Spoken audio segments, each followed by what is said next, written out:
دا کتب سته وګوره کنه، د امامانو خبرې وګوره کنه. امام احمد بن حنبل رحمه الله په امامانو کې چې چاته ډېره سخته ملاو شوې ده د دین دپاره او جیلونو کې ډېر وخت تېر کړی دی، هغه څوک دی؟ امام احمد بن حنبل رحمه الله. امام احمد بن حنبل تابعدار په لکو که هغه یو وینا کړی وی چې دا باچا کافر دی او راوځئ، راوتی به نه به راوتی خلک راوتی به خو داسې کړي دي. جیل کې و، جیل کې امام احمد بن حنبل رحمه الله جیل کې و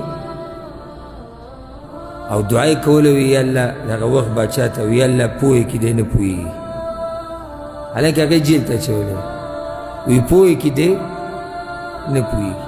ها په کومه مسله جیل ته اچولی هغه به دا وي باچا خلیفه چې قرآن د مخلوق ته والعیاذ بالله. امام احمد بن حنبل وی چې نه قرآن د الله کلام دی، حقیقي کلام. بیا د امام احمد بن حنبل نه چا تپوس وکړو وی دی چې دا کومه خبره کوي دی کافر نه دی؟ وی دی کافر نه دی، خو که زه وم زه پې کافر کېږم. ولې هغه کافر نه دی؟ جاهل. ولې امام احمد بن حنبل غیرتي نه و؟ ولې په دین نه پوهېدو؟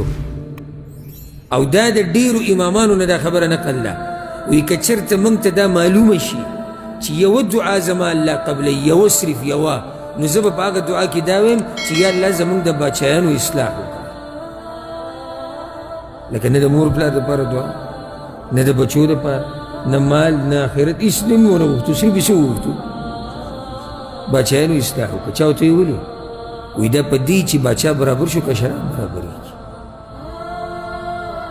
نو اوس که چېرته څوک به جمعې په خطبه کې ووایي چې یا الله زمونږ باچا ته هدایت وکړه، نو بس داسې وړکېږي، خیر باچا ته خو یې دعا وکړه. سبحان الله زمونږ دا ذهن کوم ځای ته تللی، یعنې باچا ته دعا کول. ته اوس دا ووایې خطبه کې چې یا الله زمونږ چې کوم مشر دی هغه ته هدایت وکړه او هغه له طاقت ورکړه چې د اسلام او د مسلمانانو خدمت وکړي. ښه دې کې څه قباحت دی؟ دې کې څه دي؟ ته د هغه دپاره هدایت نه غواړي چې نیغې لارې ته راوړي؟ غواړي که نه غواړي؟ غواړي. که ته د هغه نه دا ګیله کې چې دی د اسلام او د مسلمانانو صحیح خدمت نه کوي، نو خو دې هم دا دعا کوي وی الله طاقت وله ورکړه چې ویې کړي. نو په دې کې څه دي؟ دې کې څه شته؟ نه، دې کې هېڅ هم نشته.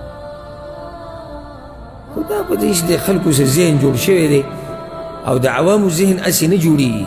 دا ولې چا جوړ کړی دی؟ هغه مولیانو چې هغه په دې مسله نه دي پوه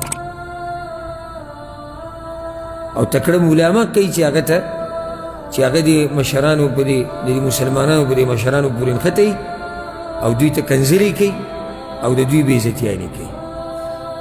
اوس ګورې یو سړی د ملک مشر دی او ته هغه ته کنځلې وکړي او دا خبر هغه ته ورسي، هسې تا ته دا مناسب خو به ښکاري ځکه چې تا کړي دي، هغه به ستا باره کې څه وایي؟ بل موږ دا وایو چې اهل علم داسې رویې استعمال کړي، داسې طریقه چې مشران ترې څه شي؟ متاثره شي، خبرې واوري، کینې ورسره، داسې رویې استعمالول پکار دی. دغه رویه د سلفو منهج وګورئ، امام احمد بن حنبل ته وګورئ، نورو امامانو ته وګورئ. او زه به یوه ورځ انشاءالله په دې موضوع بیان کوم که الله ژوند راکړو چې د دین د امامانو رویه د مسلمانانو د مشرانو سره